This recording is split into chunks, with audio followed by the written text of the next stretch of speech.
Assalamu alaikum students. I'm Haseen Ahmed and you are watching Chemistry with Dr. Yusuf.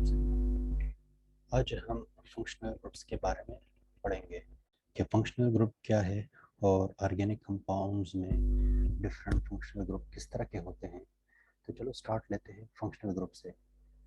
Functional group is a group of atom और molecule जो कि किसी भी organic compound के साथ attach हो as a substituent, जिसकी वजह से उस ऑर्गेनिक कंपाउंड्स को वो क्या देता है, कैरेक्टरिस्टिक प्रॉपर्टी देता है।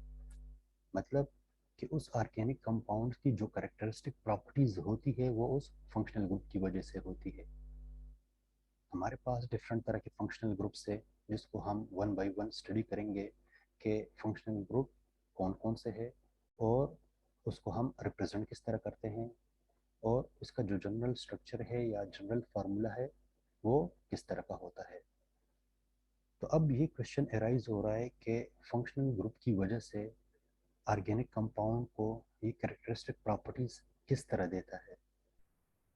तो मेन वजह ये है कि उसके साथ जो ये फंक्शनल ग्रुप अटैच है ये एक एक्टिव पार्ट है, या जिसको हम कह सकते हैं कि ये एक फंक्शनल पार्ट है, जिसकी वजह से ये एक ऑर्गेनिक कंपाउंड को एक ख़ास केमिकल प्रॉपर्टीज प्रोवाइड करता है। तो अगर हम यहाँ पे ये डिफरेंट एग्जांपल्स आप देख रहे हैं, एक अल्कीन है जिसमें डबल बॉन्ड्स दिया हुआ है, तो ये अल्कीन के लिए एक फंक्शनल ग्रुप हो गया।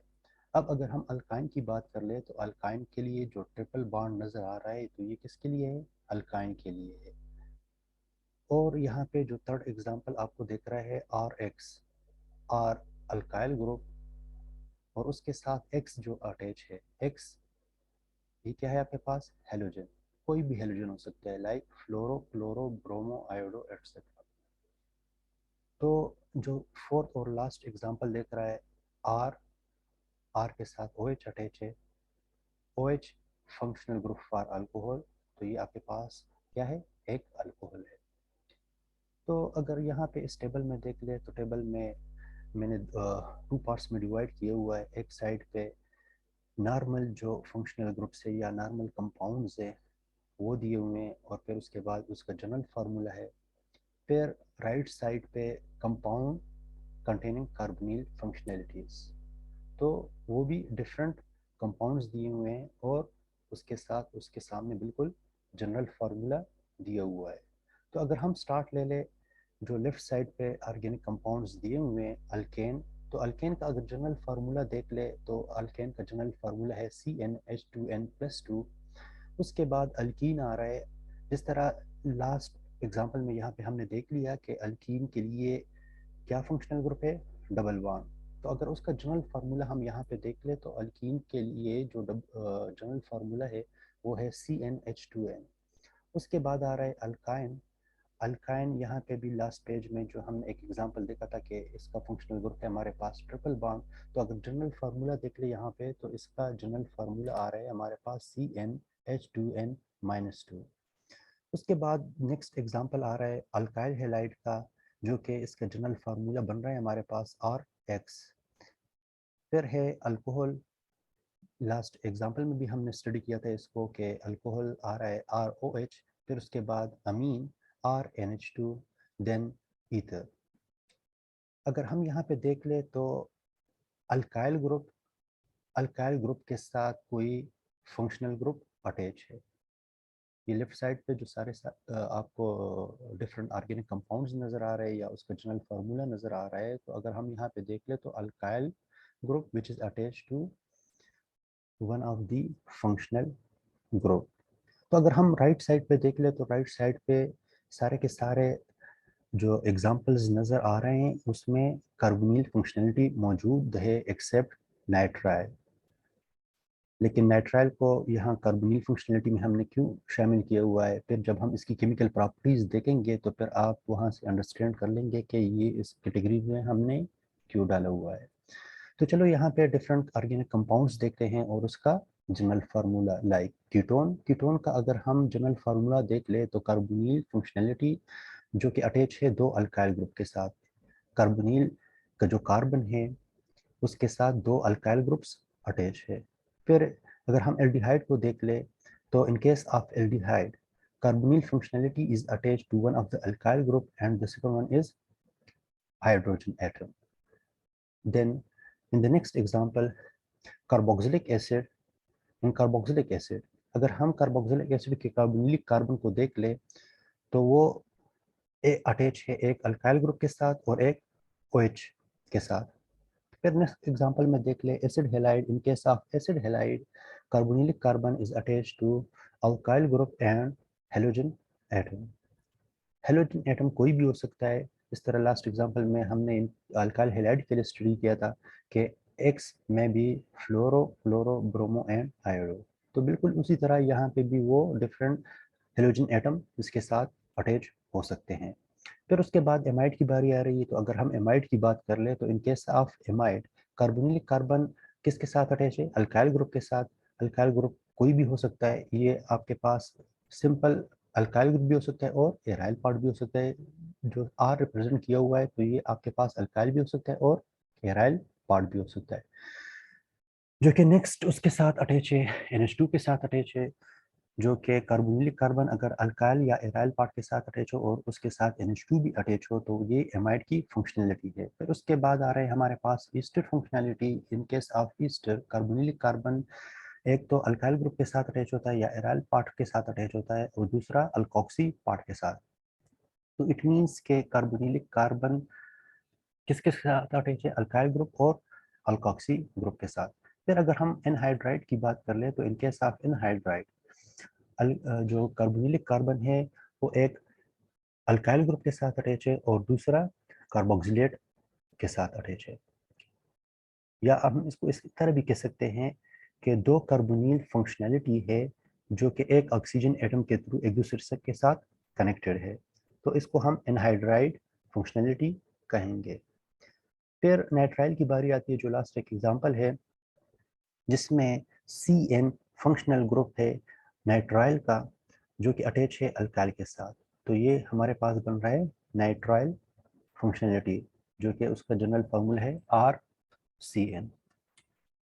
फिर अगर हम नामनक्लेचर की बात कर ले तो नामनक्लेचर मैंने ऑलरेडी डिस्कस किया हुआ है, उसका लिंक मैं डिस्क्रिप्शन बॉक्स में दे दूंगा, तो फिर आप लोग उसको वहाँ से स्टडी कर सकते हैं। हमारे पास नामनक्लेचर दो तरह का होता है, एक होता है कॉमन सिस्टम और दूसरा होता है आईपैक सिस्टम या आईपैक नामनक्लेचर।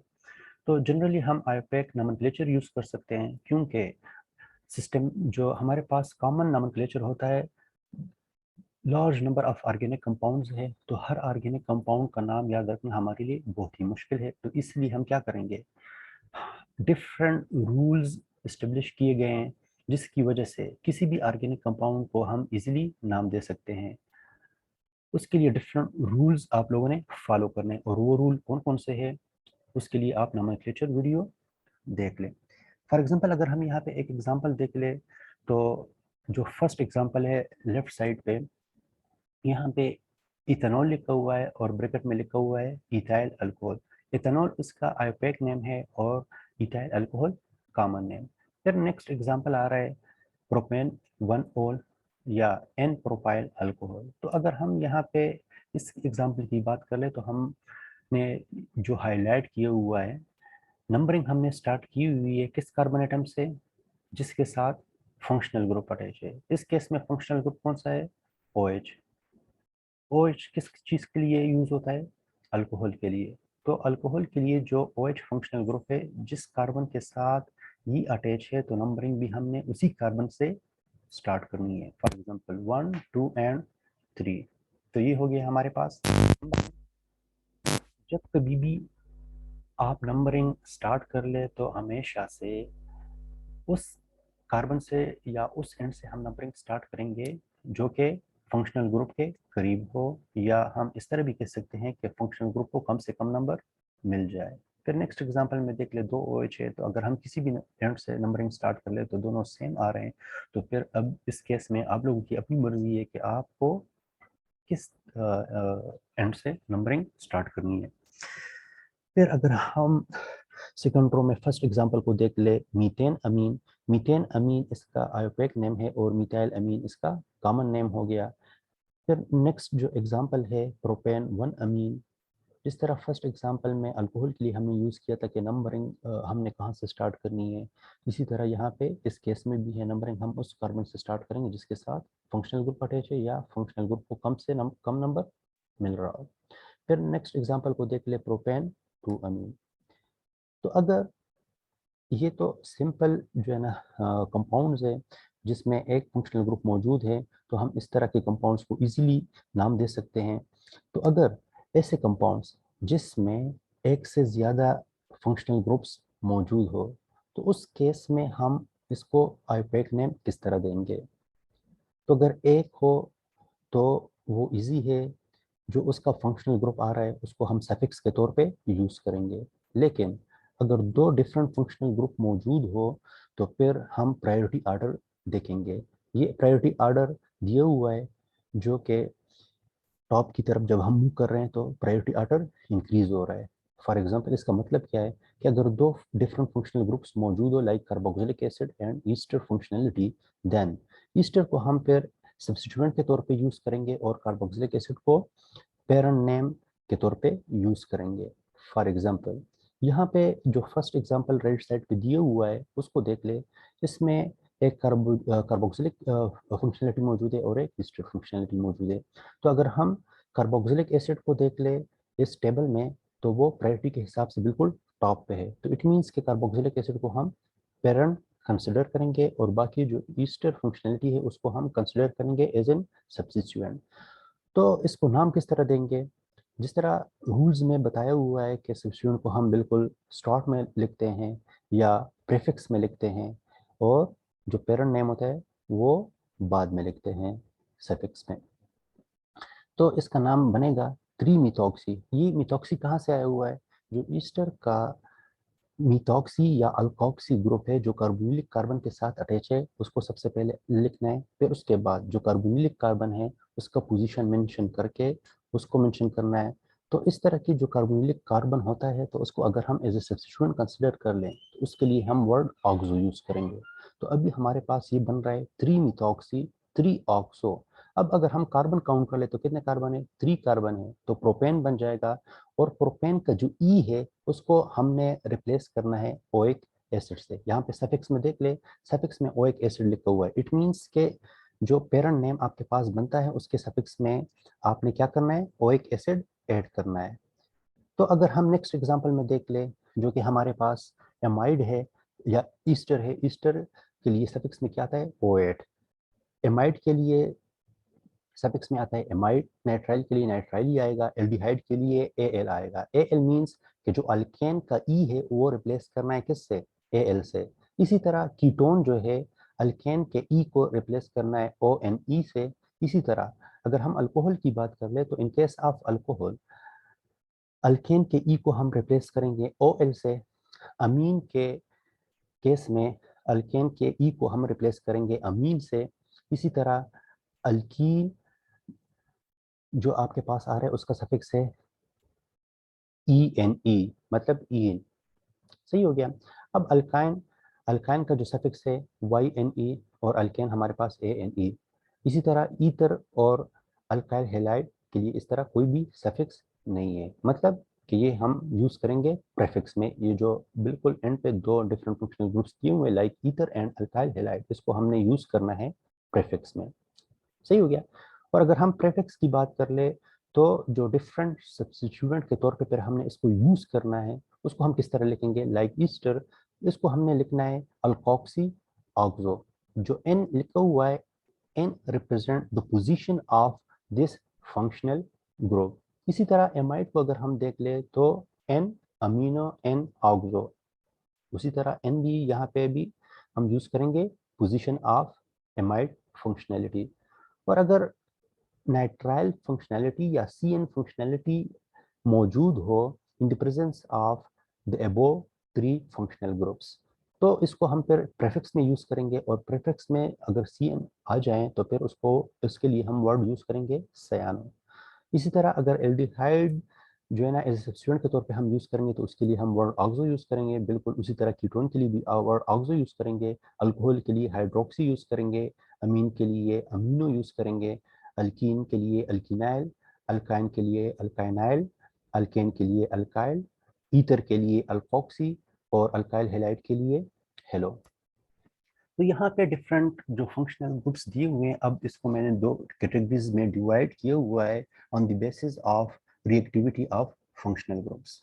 तो अगर हम फंक्शनल ग्रुप्स की रिएक्टिविटी देख ले तो रिएक्टिविटी जो लेफ्ट साइड पे दिए हुए हैं डिफरेंट फंक्शनल ग्रुप्स, उसकी रिएक्टिविटी एक तरह की है, और जो राइट साइड पे दिए हुआ है लिस्ट, उसकी रिएक्टिविटी दूसरी तरह की है। तो इस सारे के सारे जो फंक्शनल ग्रुप्स है उसकी रिएक्टिविटी को हम फिर वन बाय वन डिस्कस करेंगे, लेकिन यहाँ पे हम शॉर्ट ओवरव्यू दे रहे हैं कि जो डिफरेंट फंक्शनल ग्रुप्स है वो किस तरह की रिएक्टिविटी देगा हमें। तो अभी अगर हम सिर्फ कार्बोनिल को डिस्कस करेंगे आज के, फिर नेक्स्ट टाइम हम one by one different functional groups को डिस्कस करेंगे, लेकिन आज हम सिर्फ डिस्कस कर रहे हैं कार्बोनिल कंटेनिंग फंक्शनल ग्रुप्स। तो अब अगर हम nucleophilic reaction on carbonylic carbon of different functional groups देख ले, तो अगर कार्बोनिलिक कार्बन के साथ कोई गुड लिविंग ग्रुप अटैच ना हो, like in the example of ketone, aldehyde and nitrile, अगर हम इन डिफरेंट एग्जांपल्स में देख ले तो इसमें कोई भी गुड लिविंग ग्रुप अटैच नहीं है। तो अगर गुड लिविंग ग्रुप अटैच ना हो तो इन केस हमारे पास कौन सा रिएक्शन होगा? Addition reaction. मतलब कि न्यूक्लियोफाइल आके कार्बोनिलिक कार्बन पे अटैक करेगा और वो यहाँ पे ऐड हो जाएगा, और जो कार्बन और ऑक्सीजन के बीच में डबल बॉन्ड है या कार्बोनिलिक बॉन्ड है वो क्या होगा? ब्रेक होगा। किसकी तरफ? ऑक्सीजन की तरफ। यहाँ पे हमने देखना है कि कौन सा एटम ज्यादा इलेक्ट्रोनेगेटिव है, तो जो भी ज्यादा इलेक्ट्रोनेगेटिव एटम होगा बॉन्ड उसकी तरफ ब्रेक होगा। तो अगर हम यहाँ पे कार्बन और ऑक्सीजन की इलेक्ट्रोनेगेटिविटी डिफरेंस देख ले तो ऑक्सीजन ज्यादा इलेक्ट्रोनेगेटिव है कार्बन से, तो इसीलिए बॉन्ड कहाँ पे ब्रेक होगा? Toward oxygen atom. तो न्यूक्लियोफाइल अटैक करेगा कार्बोनिलिक कार्बन पे इन case of ketone and aldehyde. और अगर हम नाइट्राइल की बात कर ले तो इन केस ऑफ नाइट्राइल, इस केस में भी जो न्यूक्लियोफाइल होगा हमारा वो अटैक करेगा कार्बन पे ऑफ CN। तो नेक्स्ट जो हमारे पास एग्जांपल आ रहा है वो ऐसे कार्बोनिलिक फंक्शनैलिटीज है जिसके साथ गुड लिविंग ग्रुप अटैच हो। तो अगर गुड लिविंग ग्रुप अटैच हो किसी भी कार्बोनिलिक कार्बन के साथ, तो फिर अगर हम उसको रिएक्ट कर ले किसी भी न्यूक्लियोफाइल के साथ, तो उस केस में हमारे पास कौन सा रिएक्शन देगा? वो सब्स्टिट्यूशन रिएक्शन। मतलब कि न्यूक्लियोफाइल कार्बोनिलिक कार्बन पे जो ही अटैक करेगा, जो उसके साथ गुड लिविंग ग्रुप अटैच है वो उसको सब्स्टिट्यूट कर लेगा, रिप्लेस कर लेगा। फर्स्ट एग्जांपल में अगर हम देख ले इन case of acid halide, x हमारे पास हेलोजन एटम रिप्रेजेंट कर रहा है जो कि एक अच्छा लिविंग ग्रुप है। तो न्यूक्लियोफाइल जब हम एसिड हैलाइड के साथ रिएक्ट करेंगे तो एक्स को वो क्या करेगा? सब्स्टिट्यूट कर लेगा या रिप्लेस कर लेगा। फिर नेक्स्ट एग्जांपल हमारे पास आ रहा है ईस्टर का। इन केस ऑफ ईस्टर जो अल्काक्सी ग्रुप है ये भी एक अच्छा लिविंग ग्रुप है, तो कोई भी न्यूक्लियोफाइल जब कार्बोनिलिक कार्बन पे अटैक करेगा तो वो इस अल्काक्सी ग्रुप को रिप्लेस कर लेगा, कोई भी न्यूक्लियोफाइल हो हमारे पास। अब न्यूक्लियोफाइल किस तरह का होता है हमारे पास? अगर हम न्यूक्लियोफाइल को देख ले तो न्यूक्लियोफाइल कोई भी ग्रुप जिसके ऊपर लोन पेयर ऑफ इलेक्ट्रॉन्स हो या नेगेटिव चार्ज स्पीशीज हो, तो उसको हम कह सकते हैं कि ये एक न्यूक्लियोफाइल है। तो वही न्यूक्लियोफाइल कार्बोनिलिक कार्बन पे अटैक करके इस डिफरेंट गुड लिविंग ग्रुप को सब्स्टिट्यूट कर लेगा। फिर अगर नेक्स्ट एग्जांपल को देख ले इन केस ऑफ एनहाइड्राइड, एनहाइड्राइड के केस में यहाँ पे जो गुड लिविंग ग्रुप है वो है कार्बोक्सिलेट। तो जो ही न्यूक्लियोफाइल कार्बोनिलिक कार्बन ऑफ एनहाइड्राइड पे अटैक करेगा तो वो पूरे के पूरे कार्बोक्सिलेट को रिप्लेस करेगा और खुद वहां पे अटैच हो जाएगा। नेक्स्ट हमारे पास ऐसे कार्बोनिल कंटेनिंग फंक्शनल ग्रुप से जो नॉर्मल कंडीशन में रिएक्शन नहीं देता, क्योंकि वो एक स्टेबल स्पीशीज है। और क्यों रिएक्शन नहीं देता? वो रिएक्शन इस वजह से नहीं देता क्योंकि यहाँ पे जो हमारे पास फॉर एग्जांपल कार्बोक्सिलिक एसिड हो गया या एमाइड हो गया, उसके साथ जो ग्रुप अटैच है लाइक OH एंड NH2। अगर हम ऑक्सीजन की बात कर lay off carboxylic acid of OH, तो ऑक्सीजन पे लोन पेयर ऑफ इलेक्ट्रॉन है जो रिजोनेट कर रहा है। इसी तरह एमाइड का जो नाइट्रोजन है उसके ऊपर भी लोन पेयर ऑफ इलेक्ट्रॉन है जो रिजोनेट कर रहा है। तो इसकी वजह से न्यूक्लियोफाइल यहाँ पे इजीली अटैक नहीं कर सकता। इसको हम इस तरह समझ लेंगे, फॉर एग्जांपल सामने एक टारगेट है, वो बिल्कुल स्टैटिक है। तो अगर मैं आपसे कह दूं कि आप इस पे निशाना लगा ले, तो आप उस पे इजीली निशाना लगा सकते हैं। क्यों लगा सकते हो? क्योंकि वो आपके पास एक स्टैटिक पोजीशन में है। तो अगर वो स्टैटिक है तो आप उसको इजीली टारगेट कर सकते हो। फिर उसके बाद अगर वो पेंडुलम की तरह क्या कर रहा हो, रिजोनेट कर रहा हो, वाइब्रेट कर रहा हो, तो इसी तरह एक वाइब्रेटरी टारगेट को आप इजीली टारगेट नहीं कर सकते, उसको निशाना नहीं लगा सकते। तो बिल्कुल उसी तरह यहाँ पे भी जो पाई बॉन्ड है carbonylic carbon of carboxylic acid and amide, वो रेजोनेंस में इन्वॉल्व है। पेंडुलम की तरह वो वाइब्रेट कर रहा है, रेजोनेंस में इन्वॉल्व है। तो न्यूक्लियोफाइल इसको इजीली टारगेट नहीं कर सकता। इसी तरह अगर हम रिएक्शन करना चाहे कार्बोक्सिलिक एसिड का और एमाइड का, तो इसलिए फिर हम कार्बोक्सिलिक एसिड के OH को या NH को गुड लिविंग ग्रुप में कन्वर्ट करेंगे, तब जाके वो किसी भी न्यूक्लियोफाइल के साथ रिएक्शन दे सकता है। तो फिर डिफरेंट कंडीशंस हम प्रोवाइड करेंगे। तो ये सारे के सारे जो carbonyl containing different functional groups हमने स्टडीज किए, या यहाँ पे जो डिफरेंट बाकी एग्जांपल्स दिए हुए हैं फंक्शनल ग्रुप्स के, तो उसको हम वन बाय वन उसका सिंथेसिस और केमिकल प्रॉपर्टीज पढ़ेंगे। तो आज के लिए इतना ही। इंशाल्लाह नेक्स्ट लेक्चर में इसकी केमिकल प्रॉपर्टीज और सिंथेसिस के साथ मिलेंगे। तब तक के लिए अल्लाह हाफिज, अल्लाह पामान।